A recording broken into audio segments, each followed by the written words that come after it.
Så er det lørdag morgen. Jeg skal lige have låst huset af, så er vi på vej afsted. Jeg skal ned og mødes med mine spejdere. De store af dem. Og så skal vi ud og vandre i Sverige. Jeg glæder mig. Det bliver vildt fedt. Jeg har låst her.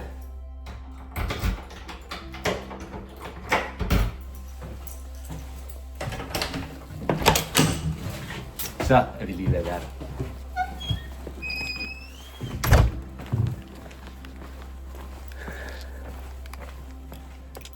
Nøglen i nøgleboksen.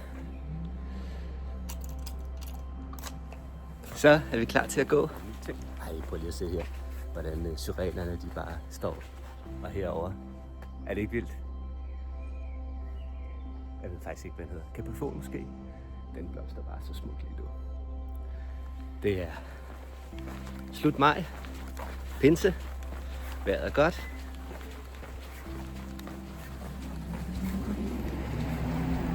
Og jeg er på vej ned til toget, og så skal vi ud og vandre. Det bliver fedt.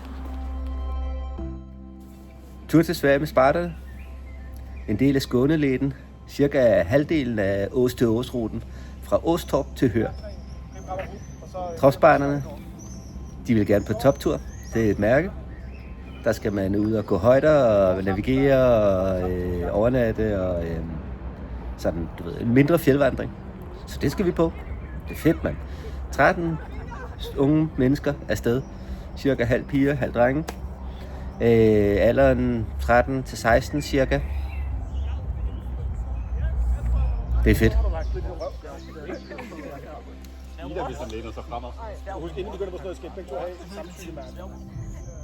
Vi har forberedt med kort og kompas, eller det vil sige i dag, ikke? Så det er jo kort på telefon. Hvordan planlægger man en rute og får den downloadet og kan navigere efter det. Og vi har backup-kort med.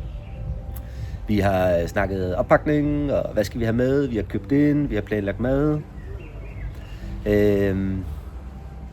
Der er styr på det. Vi har også snakket om, at man skal ikke slæve for meget med, fordi det er tungt at slæve på. Nu må vi se, om det lykkes.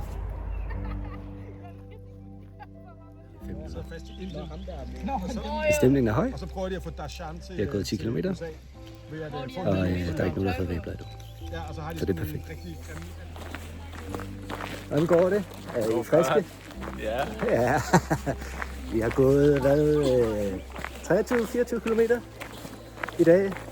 Ja, Det vil være aften. Nogle er rigtig trætte. Og sultne.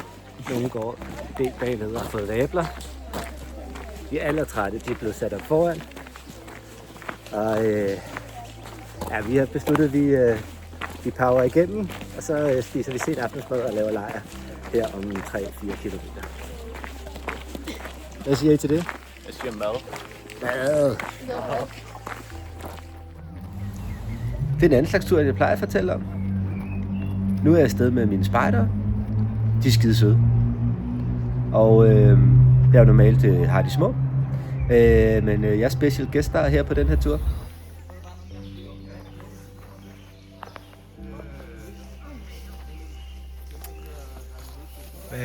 Føler jeg komfortabel med hængekøjen? Ja. Perfekt, mand. Nu er der bare hængekøjeland og det hele. 16 hængekøjer, tror jeg, der er på hænge. Og så mig og mit lille telt. Jeg er altså sådan en bliv jorden type, ikke? Så jeg sover under myggenettet. Jeg har ikke taget oversight på. Det ser godt ud med vejret, altså.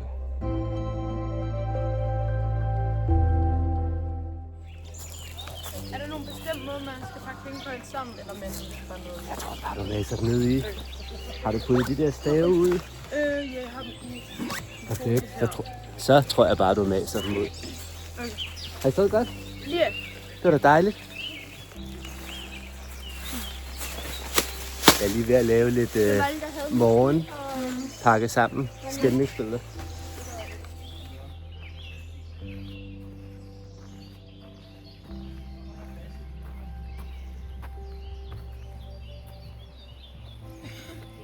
Godmorgen, Daniel. Godmorgen.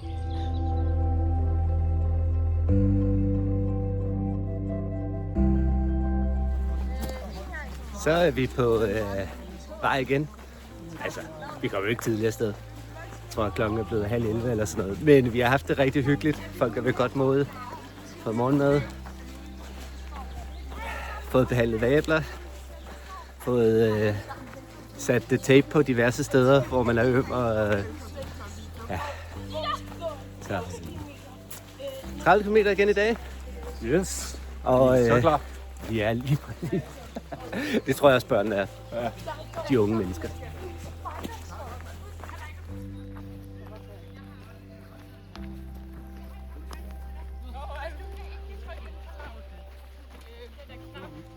Så mistede vi Konrad.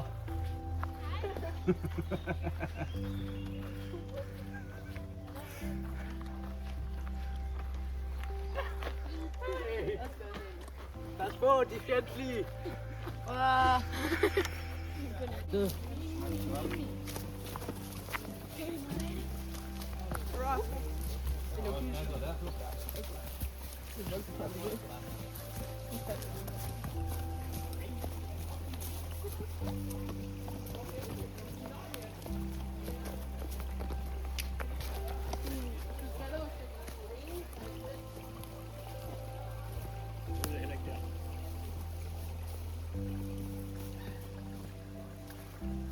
Kæft, hvor er det fedt, det her.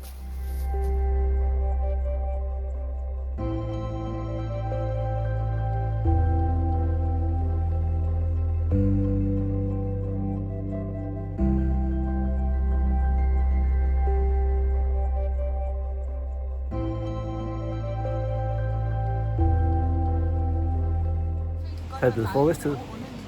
Vi kom sent afsted i dag, så frokosttid det var først omkring klokken 3 faktisk.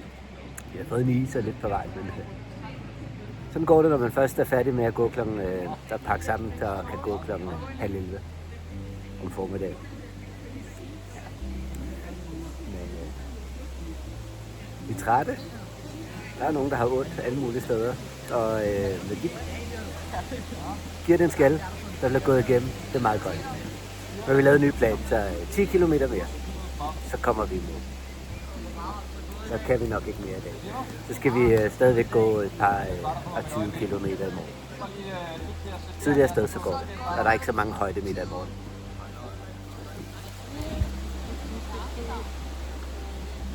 Der var affald hernede i, det er der ikke mere.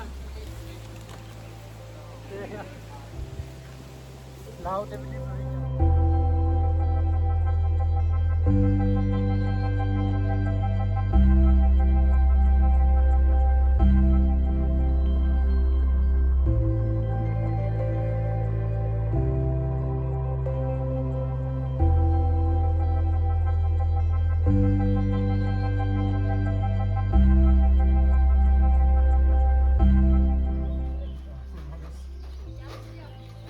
Lige nu, der findes ikke noget mere at købe til mine herrer. Det lukker den lige ret fint.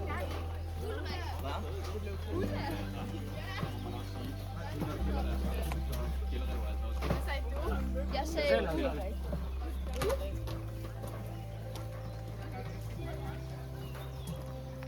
Hey. Ved du, hvorfor vores tørklæder, de blå og hvide? Nej. Ved du ikke? Nej. Skal jeg vise dig, hvorfor?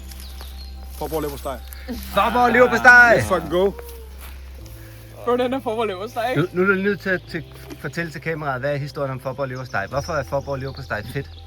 Jamen, den lille blå dåse, vi kender, den har eksisteret siden starten af 1900-tallet. Jeg mener faktisk, at den er grundlagt i 1911. Og det danske spejderkorps opstod i 1910. Man kan sige, at der var nogen, der havde forretningssans, som besluttede sig for noget her. Og alle ting, det samme her, leverpostej på dåse, det er fucking klamt. Men de producerede videre, og da Roald Amundsen han drog mod Sydpolen år efter, hvad troede I så, han havde med? Forborg leverpostej! Og i dag, når regeringen siger, at danskerne de skal bygge beredskab, hvad tror de så, de siger, at de skal købe? Forborg leverpostej! Vandt Forborg leverpostej ved at være den lækreste? Ved at være den mest appetitvækkende? Nej. Hvad vil være den sejeste? Når du kigger på sådan en leverpostej, står der den udløber om 40 år. De har været i gang i 110 år. Ømme fødder er midlertidigt. Forborg leverpostej er for evigt. Fordi formålet vand vil aldrig at give op.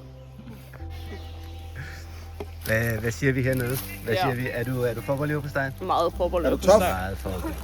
Hun er ikke Esther? så forbolever på steg, så. Hvad siger du? Forbolever på steg i dag. Ja.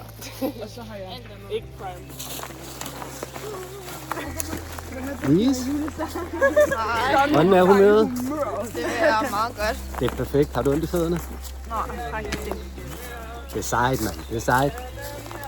Jeg har lagt mærke til, at der er nogen, der har ondt i fødderne rundt omkring.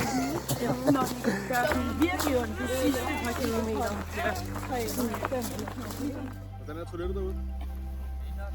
Vi synes bare, det tager lidt lang tid, men det er bare fordi, at der kun er et. Ja, fint nok.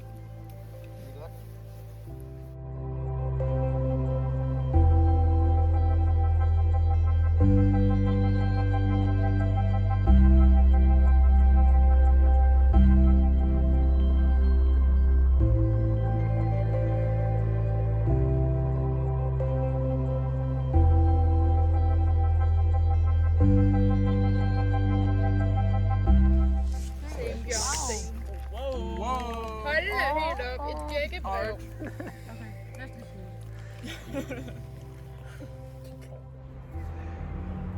Hjemme igen. Det er kontrasterne, der er det fede, ikke? Ud og slide og få ømme fødder og vokse igennem og så hjem, og så sætter man pris på luksus. Så sætter man virkelig pris på det varme bad og letter for mad og rene later. Så.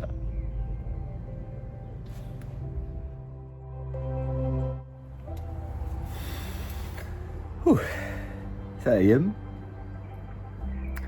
Jeg er lidt træt. Det var en super fed tur, jeg havde med spejderne. Det er jo ikke, til hverdag er det jo ikke mig, der er med de store spejder. Det er, jeg er mikroleder. Så det var sådan en fornøjelse at få lov til at tage på tur med de store. Og lære dem lidt at kende. Nogle af dem har jeg jo haft, da de var små. Og de kan jo sagtens huske mig. Og jeg kan også godt huske dem. Altså lidt, ikke? De ændrer sig jo vildt meget på sådan 4-6 år. Men det var en super god tur. Jeg er sgu meget imponeret af de unge fyre, de unge piger der.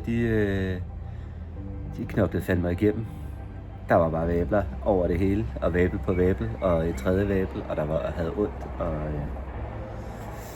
ondt i skuldre, ondt i knæ, ondt i lår, og ondt i ankler. Der skal slæbes meget, når man skal afsted. Og vi gik 75 km på 3 dage, og der var mange højdemeter imellem. Cirka 850 meter op, 850 meter ned igen over de her 3 dage. Det var flot. Og mine medledere, mine medvoksne, som jo også er i lidt forskellige udgaver af god form, var også udfordret på forskellige måder, men det kom jo også fint igennem, selvom der er nok nogen, der har taget nogle Panodiler her til aften, det er helt sikkert.